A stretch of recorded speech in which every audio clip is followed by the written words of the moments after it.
Magandang hapon po mga kababayan. Kayo'y nakikinig dito lamang sa Radyo Migrante. Ako po si Waynes, kasama nyo sa kwentuhan at kulitan, pati na rin sa pagseserbisyo sa bayan.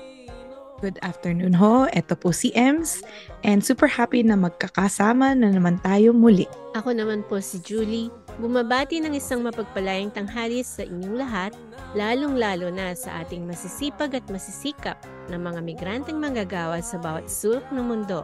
Samahan niyo po kami sa ating episode 29 ngayong October 1, 2023 at ating alamin ang mga pangyayari patungkol sa kalagayan ng ating mga magsasaka ngayong Peasant Month o buwan ng magsasaka. To learn more from our past and future episodes, just check us out on Instagram, Facebook, YouTube, and Spotify. Subscribe and follow us na rin para lagi kayong updated. Isulat nyo lang ang Radio Migrante Toronto sa search bar. So for today, ito ang mga pag-uusapan natin ngayon. Top news sa Pilipinas at sa Canada, isang tula tungkol sa karanasan ng mga magsasaka at pulso mula sa ating komunidad. At syempre, hindi po matatapos ang ating episode kung wala ang Pinoy Tayo segment, kung saan makakapanayam natin si Zenaida Soriano, ang chairperson ng Anihan National Federation of Peasant Women. At magtatapos tayo sa listahan ng exciting events sa GTA. Ang dami pala nating pag-uusapan at marami tayong matututunan today. So simulan na natin para sa ating top news this week. Para sa unang balita, mula sa Rappler, Philippines removes China's barriers in Panatag Shoal. Noong September 22, nasaksihan ng mga mangingisdang Pilipino ang paglalagay ng Chinese Coast Guards ng 300 na metrong floating barrier malapit sa timog silangan na bahagi ng Panatag Shoal. Noong September 25 naman, tinanggal ng Philippine Coast Guard ang barrier na ito. Ang paglalagay ng mga barrier ay nangangahulugan na ang mga mangingisdang Pilipino ay hindi makapasok sa shoal na ito, no? At kung saan maraming isda at kung saan protektado sila sa panganib ng malawakang dagat. Kadalasan ang ating mga mangingisda ang nakakaranas ng karahasan habang sinusubukang mangisda para sa kabuhayan. Earlier, the Philippines condemned the barriers and stated that it will, quote-unquote, take all appropriate measures to protect our country's sovereignty and the livelihood of our fisherfolk. Ano ang laman ng pahayag ba ito ng Estado kung patuloy ang pagsasawalang bahala ang kabuhayan ng karamihan mangingisda sa Manila Bay, kung saan nakakaranas sila ng kawalan ng kabuhayan, kagutuman at karahasan mula sa mga ahente ng Estado na sumusuporta sa mga reclamation projects tulad ng the New Manila International Airport led by Sunmig Corporation in Bulacan. Oo nga, kung maaalala natin, yung pag-atake sa environment activists na sina Jed Tamano at Jonila Castro ay konektado sa kanilang pag-oorganisa sa mga mangingisda at manggagawa na naapektuhan ng reclamation project sa Manila Bay. Ayan, maganda nga itanong kung ano nga ba ang laman ng pahayag ng Estado kung inaatake rin nila ang mga mangingisda, ang kabuhayan ng mga mangingisda at ang mga nag-oorganisa sa mga mangingisda para sa kanilang karapatan.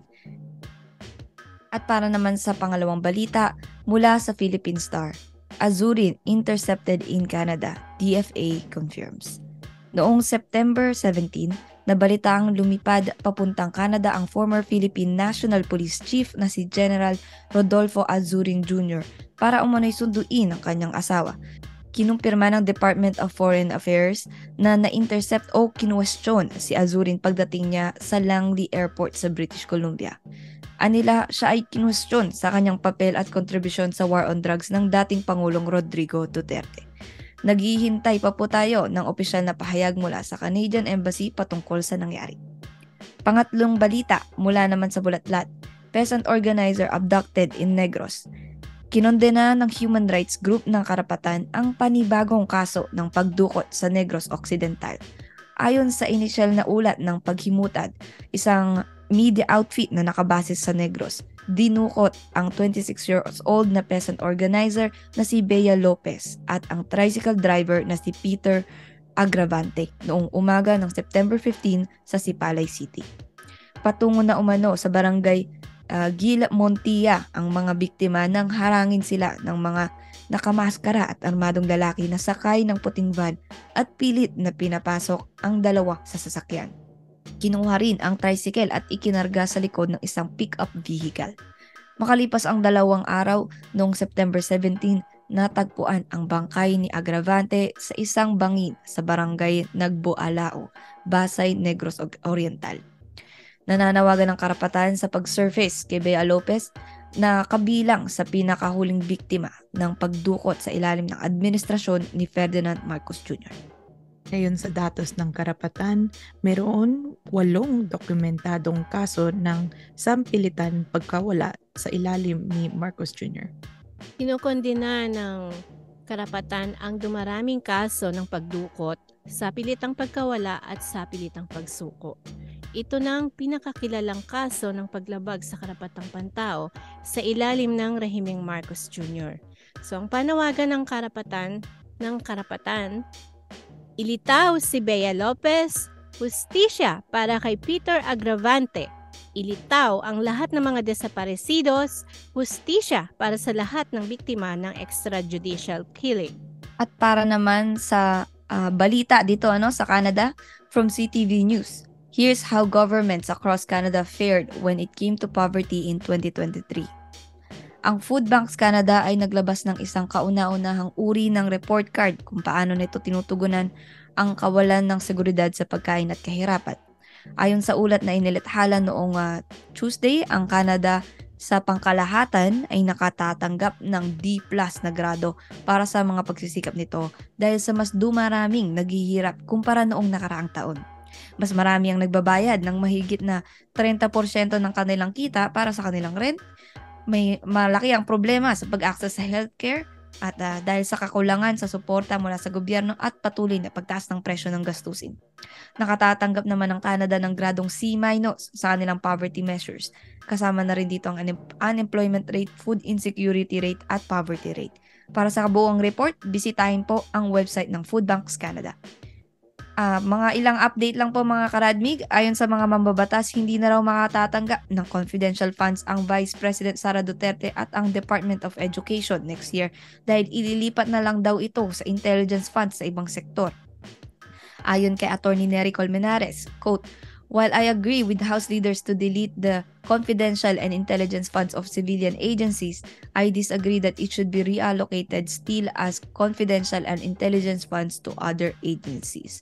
No confidential and intelligence funds, period. Public funds should be regularly audited." Ayan po. At huling update, bagamat nakatulan ng Office of the Ombudsman sina retired Lieutenant General Antonio Parlade Jr. at dating Undersecretary Loren Badoy na nagkasala sila dahil sa kanilang pag-red tag ng mga individual at organisasyon, hindi pa rin sila nakatulan ng grave misconduct charges sa kadahilan ng ang red tagging o red baiting ay hindi daw bumubuo ng anumang quote-unquote intentional wrongdoing or deliberate violation of law or standard behavior. Agree ba kayo dyan mga karadmig? Ipaalam nyo lang sa amin sa ating Facebook. Patuloy po kayong nakikinig sa Radyo Migrante dito sa Toronto's Best Filipino Community Program, Vibe 105. Natunghayan po ninyo ang mga balita at ngayon naman ay magbalik na tayo sa ating kasaysayan at kultura ng Pilipinas. Yes, and hello everyone. Ako po muli si Ems and welcome sa ating Filipino Word of the Week, kung saan mag-share tayo ng bagong Filipino word each week from different languages across the Philippines. Did you know, sa Pilipinas, approximately there are 130 Philippine languages validated by the Komisyon sa Wika Pilipino. The main languages include Tagalog, Cebuano, Ilocano, Waray, Hiligaynon, Bicolano, at iba pa.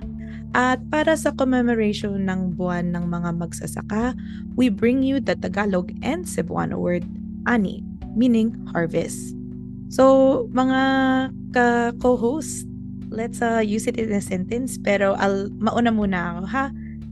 From the Rutenberg Dictionary, dako mig-ani nga umayrug tuiga. We had a big rice harvest this year. Malaki man ang inaani ng ating mga magsasaka, kadalasan hindi pa rin naman nilang natitikman ang bunga ng kanilang papagal.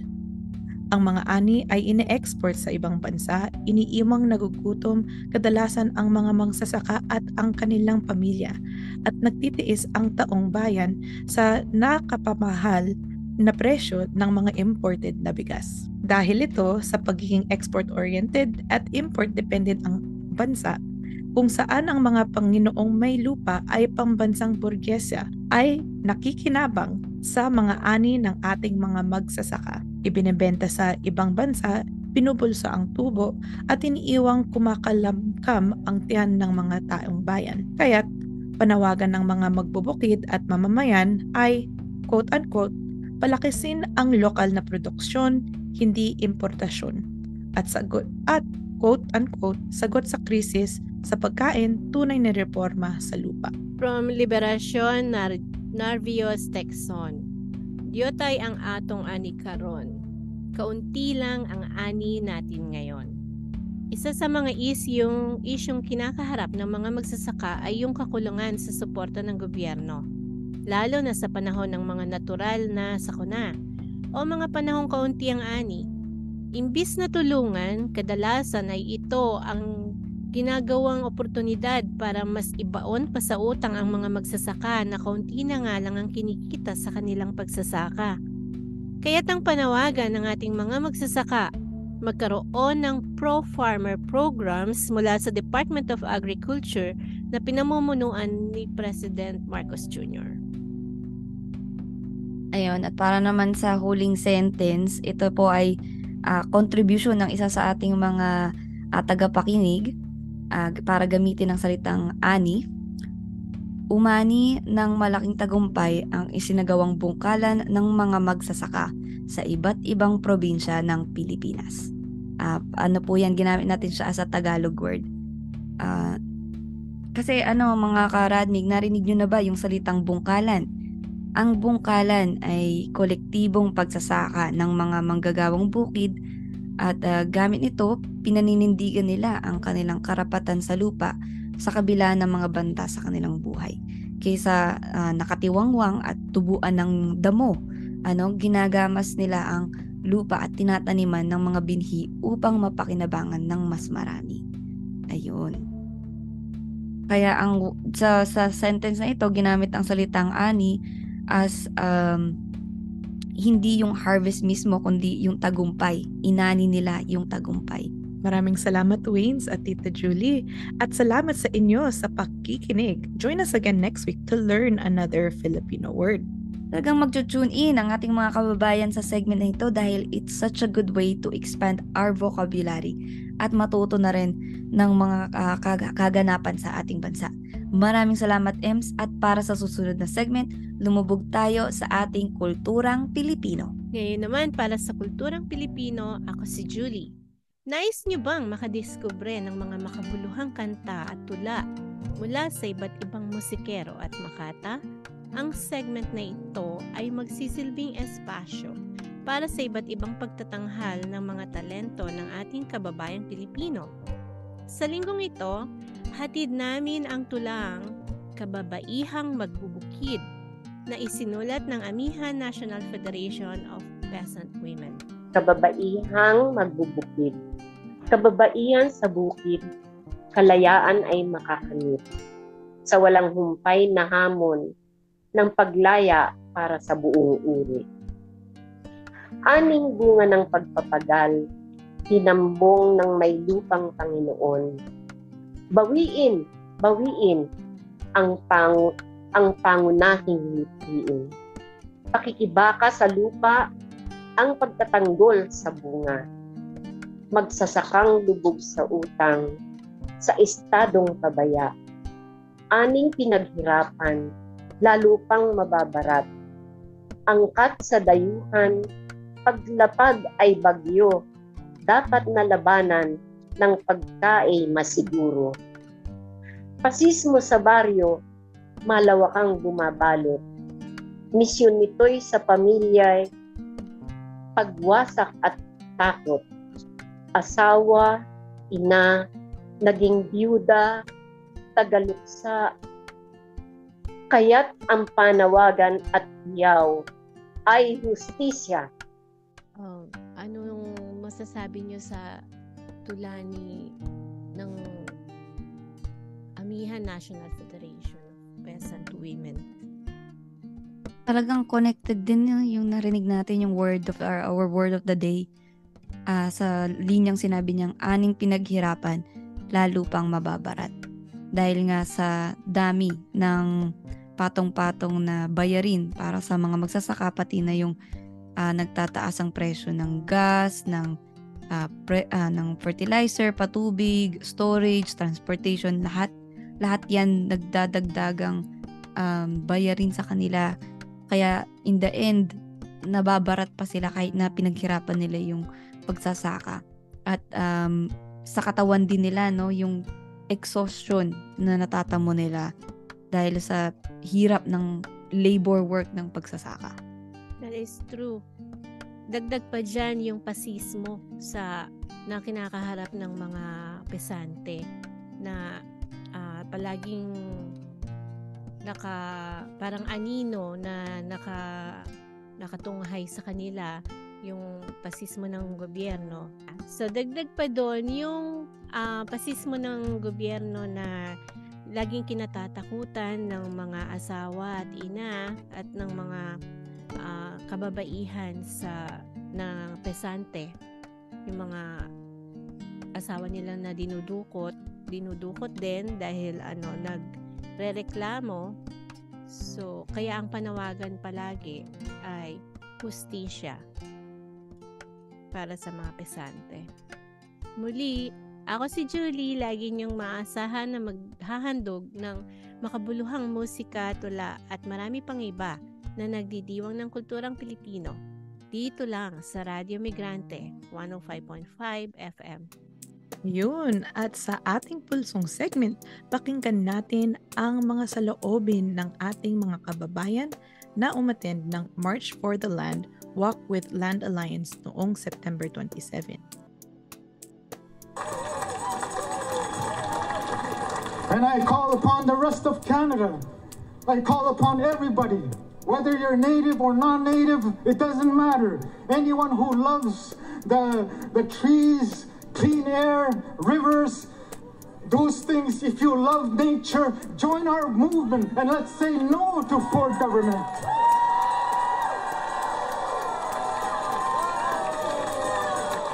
No means no, and today we're going to march with that, and we're going to tell Ford and the rest of Canada and all the industry that's destroying this precious country of ours, no means no. No means no. Anong koneksyon ng land issues sa Canada at sa Pilipinas?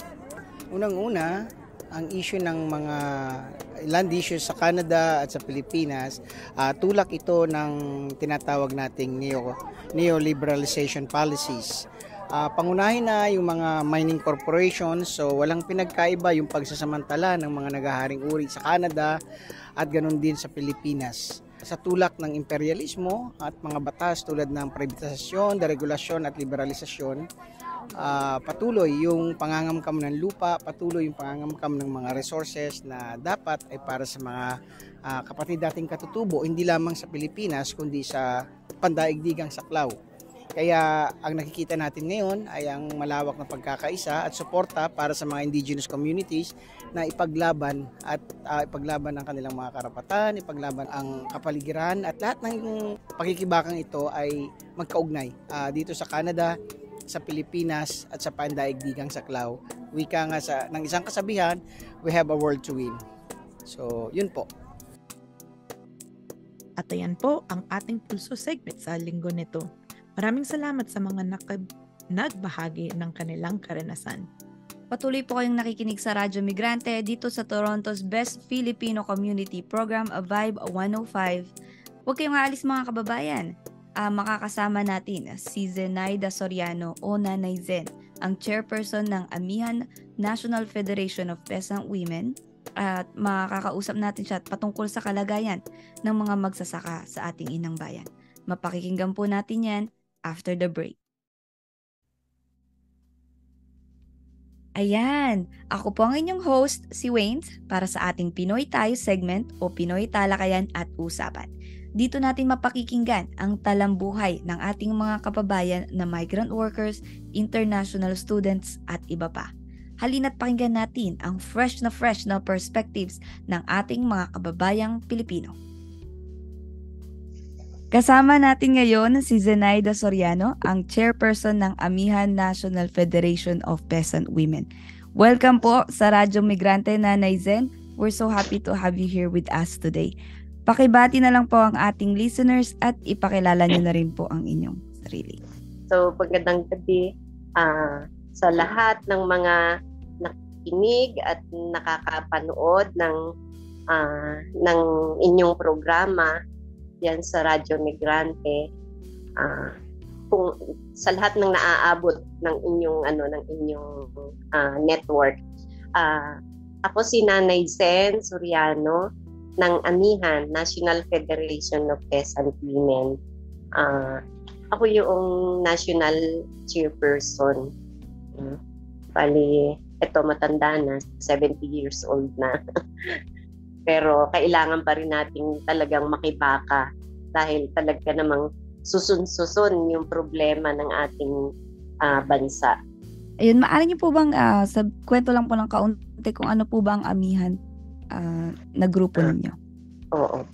Bali, ang Amihan ay isang federasyon ng mga kababaihang magbubukid sa kanayunan. Bali, nationwide yung saklaw nito.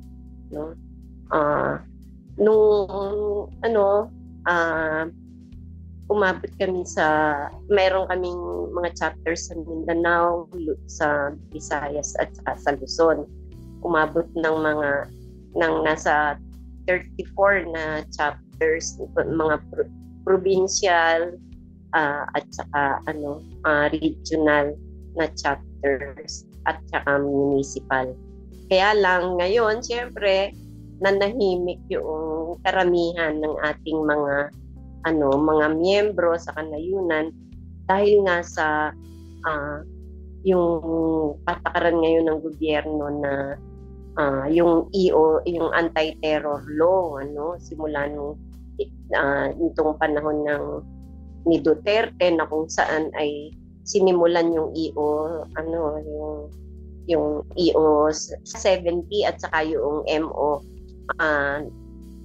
yung MO number 32 na kung saan ay talaga namang grabe ang ginawang yung mga extrajudicial killings at saka yung mga red tagging at pagpapasuko, yung mga fake na pagpapasuko, for surrender nga yung iba hanggang sa kasalukuyan itinuloy-tuloy ito ni Pangulong Bobong Marcos, kaya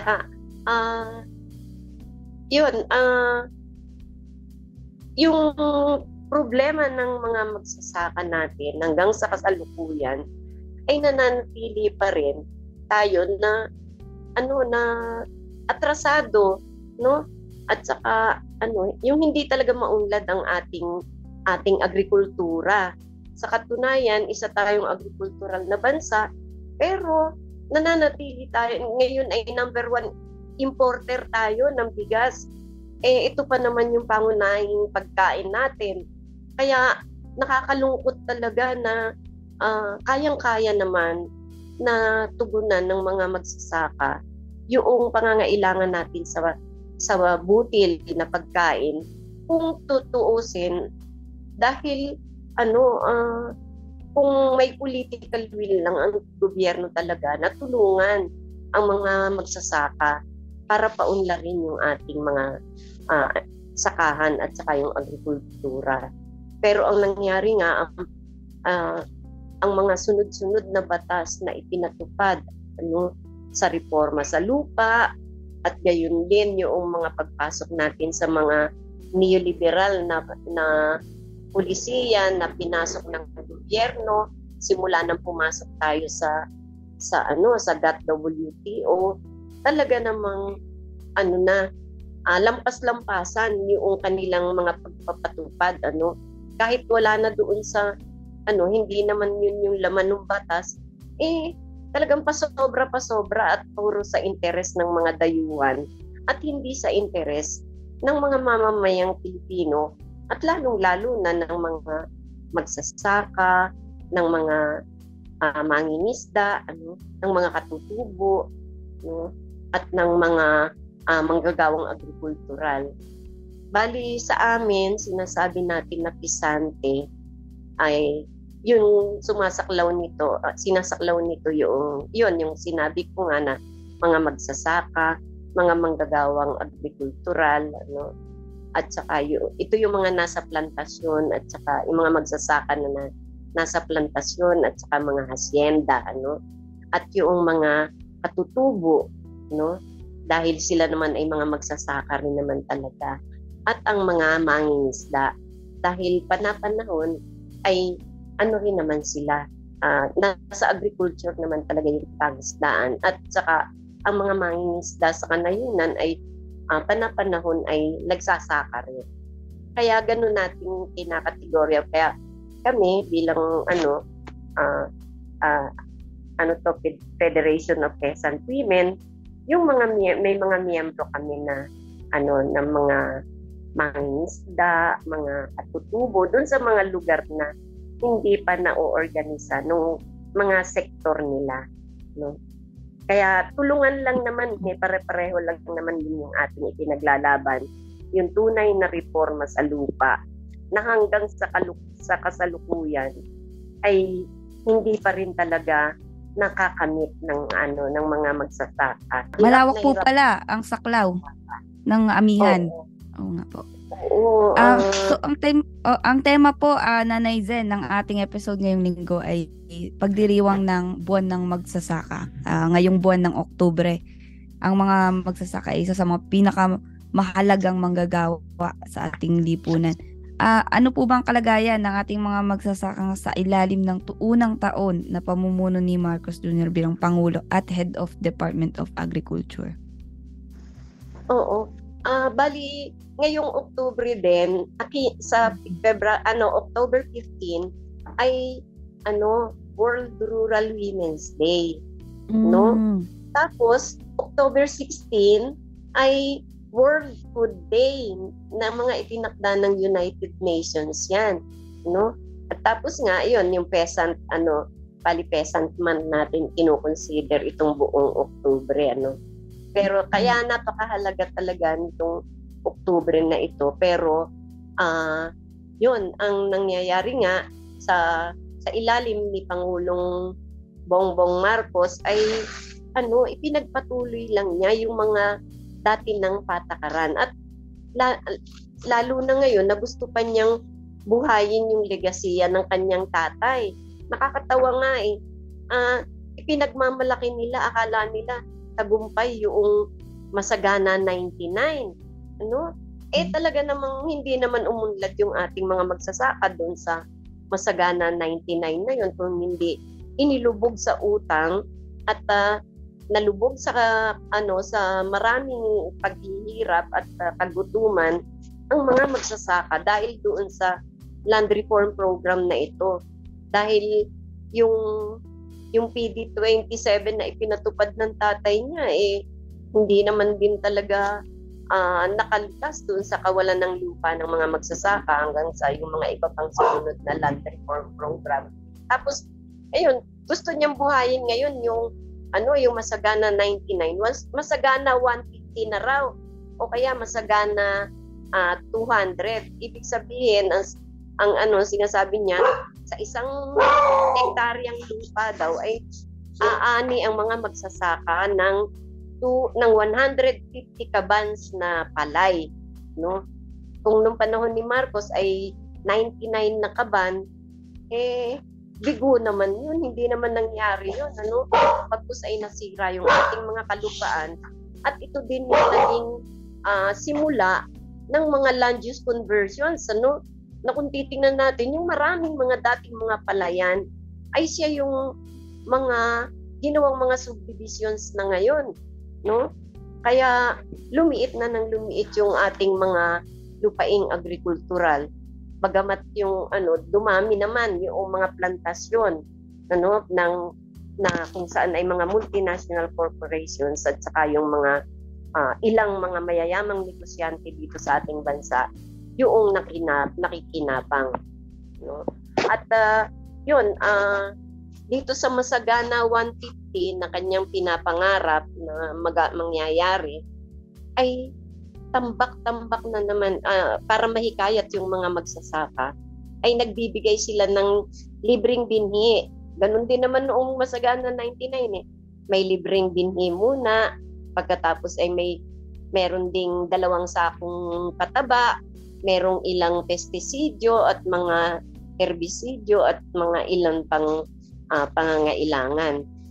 Pero ipinatupad naman niya itong, di ba, sa panahon ni Duterte, ipinatupad yung RA 11203 o yung Rice Tariffication Law na sa amin, ito ay isang rice liberalization law. Dahil talagang todo-todo ang pag-aangkat ng bigas. Kaya, paano yun? Gugustuhin niya, sinasabi niya na tayo ay magkakaroon na ng self-sufficient na pangangailangan. Ay bakit hindi pa niya ipinahinto yung pag-i-import, at yung batas mismo dapat ay ipinatigil na nila yon. Pero tuloy-tuloy pa rin. Kaya iba yung sinasabi sa kanyang ginagawa. Ito yung nangyayari kay Bongbong Marcos. At wala siyang kaalam-alam tungkol sa kung paano talaga pauunlarin ang agrikultura. Nakakatawa nga presidente na, siya pa yung Secretary of Agriculture. Ayaw niya talagang bitiwan yung pagiging secretary niya doon. At sabi nga namin, baka malaki ang pakinabang, no? Yung may mga bali-balita nga na mukhang involved yung mag-anak ng kanyang asawa doon sa mga ilang negosyo dito sa agrikultura, kung kaya't gusto niyang hawakan talaga ng gusto. At saka dito malaki yung mga kurakot, dahil nga sa pagpasok ng mga imported na mga produkto dito sa ating bansa. Nakakatawa pa nga, sabi nila doon sa batas na Republic Act 11203 o yung Rice Tariffication Law na nga yung ipinopropose ngayon ng Kongreso ay zero tariff, ay nitong NEDA, no? Ng NEDA at saka ng Secretary of Finance na magsisiro tariff na daw yung pagpasok ng bigas dito sa ating bansa. Ano pa ang itutulong nila? Ano pa ang magiging silbi? Ano ang kaibahan ng smuggling? Doon sa yung smuggling walang papel. Pero yung pagpapasok ng dito sa batas na ito ng walang taripa, parang smuggling na ngayon? Samantalang sinasabi nilang doon sa batas na yung kikitain sa taripa ay iyon yung itutulong sa mga magsasaka. Kaya naman pala yung mga dati nang natanggap na taripa hanggang ngayon tigli 5,000 pa lang ang nakamit nung mga ilang mga magsasaka. At saka hindi konti rin lang yung nakatanggap, at marami pa yung kailangan niyang ipamigay dapat ng mga nakolekta sa taripa. Kaya nakakalungkot talaga na niloloko tayo ng harap-harapan. At maging sa Kongreso, ngayon, yung budget para sa mga pangangailangan ng mga mamamayan, yung budget para sa NFA, inalis ang mandato ng NFA na mamili ng bigas sa mga magsasaka, ng palay sa mga magsasaka at magbenta ng murang bigas sa mga mga mamamayan. Inalis yung mandato na yun ng NFA, at ginawa na lang na taga-bili lang sila ng buffer stocks na napakaliit ng binibili. Kung kaya ang kahilingan namin, ibalik yung mandate ng NFA at bigyan talaga ng sapat na budget na kung saan ay mabibili ng NFA yung 20 to 25% ng ani ng mga lokal na mga magsasaka. Kasi ang panawagan talaga namin ipalakasin yung lokal na produksyon at hindi yung importasyon, no? Gayon din, sinasabi nga namin na dapat bigyan kami ng ayuda dahil noong sa pagpasok pa lamang ng batas na ito, nitong Republic Act 11203, talagang nagtandalugi-lugi na ang mga magsasaka at humihingi na kami ng 15,000 na support subsidy para sa ganun ay makapagtanim uli yung mga nalugi na mga magsasaka dahil inutang lang nila yung mga mga binhi at mga pestisidyo, mga pataba at kung ano-ano pa na inputs. Kaya hindi na ibigay yon mga makinarya, yung pondo na kung saan ay para daw itulong sa amin sa RCEP ng RSBSA na natulong daw ng gobyerno, yung naglagay ng budget na 10 bilyon ang gobyerno para itulong daw sa mga magsasaka.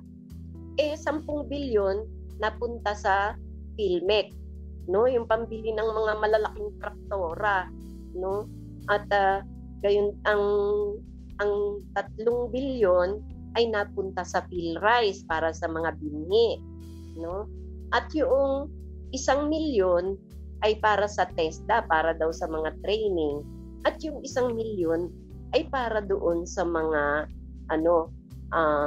para sa land bank, para yun daw ang ipapautang sa mga magsasaka. Sabi nga nung kinuwenta-kwenta, bilyon pala, bilyon hindi milyon, no? Kung yung 1 bilyon ay ipapautang sa maraming mga magsasaka na nangangailangan, kulang na kulang yun, napakaliit yung maibibigay na pautang. Pero ang nangyari nga, hindi naman nakakautang din ng gusto yung mga magsasaka dahil sino ba ang may kakayahan na mangutang dahil ang hirap ng mga requirements nila. Kailangan miyembro ka ng kooperatiba, kailangan miyembro ka ng naka-register ka sa Department of Agriculture, at kung ano-ano pang mga requirements nila. Naging kumbaga dalaan na ang mga marami, lalo na ang mga mahihirap na mga magsasaka na maglakad-lakad dahil sa pamasahin na lang problema na yung pagpunta sa mga iba't ibang opisina, na kapag pumunta pa sa opisina ipagtuturoan ka sa kung saan akyat ka dito, baba ka doon, punta ka sa kabilang building doon sa hindi na malaman ng mga magsasaka ano ba talaga, para silang punching bag na pinagpapasapasahan, kaya yun yung doon nadadala yung mga magsasaka, at kailangan nakabihis ka pa, bawal naman ang nakatsinelas lang na goma, kailangan magsasapatos ka pa o medyo maganda ang forma mo, hindi pwede yung naka-shorts, nakapuruntong, hindi na nga halos na makabili ng pantalon ng mga magsasaka, paano pa, kaya ayun yung sa ganitong aspeto ang nakaka-access talaga yung mga mayayaman, medyo may kaya sa kanayunan na nagbubuo ng mga kooperatiba. Kasi problema din ng mahirap na magsasaka, kapag sumali siya sa kooperatiba, yung shares niya, yung may sapi. Sabi niya, kulang pa nga sa pagkain namin, ng kinikita namin, isasapi ko pa doon sa niyan, sa kooperatiba. Tapos may mga kung ano-ano pa, ang kasama niya, mga mayayaman. Tapos mayaman sa kanayunan na kung saan ay mga articulate na parang nawawala naman ng ng boses, yung mga mahihirap at pina-downgrade na, Kaya yun, hindi nila ginagawa yun. Pero ang mga magsasaka na ay nagsikap through doon sa mga organisasyon nila, sa mga asosasyon.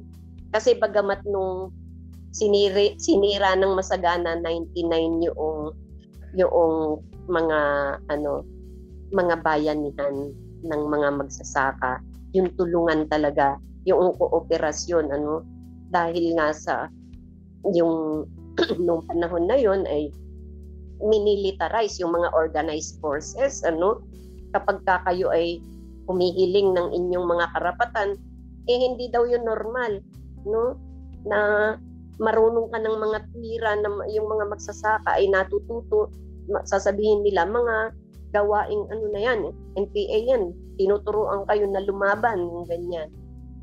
Ang mga tuwira naman ang kanilang ipinaglalaban dahil yung kanilang karapatan sa lupa, karapatan sa kabuhayan, karapatan doon sa mga ayuda na dapat ay natatanggap nila, lalo na sa panahon din ng mga kalamidad. Palista, sabi nga ng mga miyembro namin, lista kami ng lista ng mga napinsala sa amin. Isinasabit naman namin sa kanila. Wala naman silang ibibigay sa amin na ayuda kung hindi yung rasyon lang relief na 3 latang sardinas, ilang noodles, mga kape, ilang kilong bigas, yung ganyan, na hindi naman sapat doon sa nasira sa kanilang mga sakahan. At hindi talaga yung ayuda na kinakailangan nila para makatayong muli at mapaunlad yung mga sakahan. Kaya dahil nga sa gano'n na nililimot naman ng gobyerno ang mga magsasaka, tuloy pa rin naman sila at sinikap na magbuo ng mga organisasyon. Maraming salamat sa inyong pagsubaybay sa ating Pinoy Talakayan at Usapan o Pinoy Tayo. Nakikinig kayo dito lamang sa Radyo Migrante ng Vibe 105.5 FM. Siyempre, to stay updated sa happenings sa ating community, ito ang mga event at announcement. Sa October 2, magaganap ang Human Rights Primer sa York University, York Hills Campus, York Lanes, room 280N. Second floor at 12 to 2 p.m. Makakasama natin si Atty. Nery Colmenares. Para sa hindi nakakakilala, si Atty. Nery ay isang veteran human rights lawyer and activist based in the Philippines.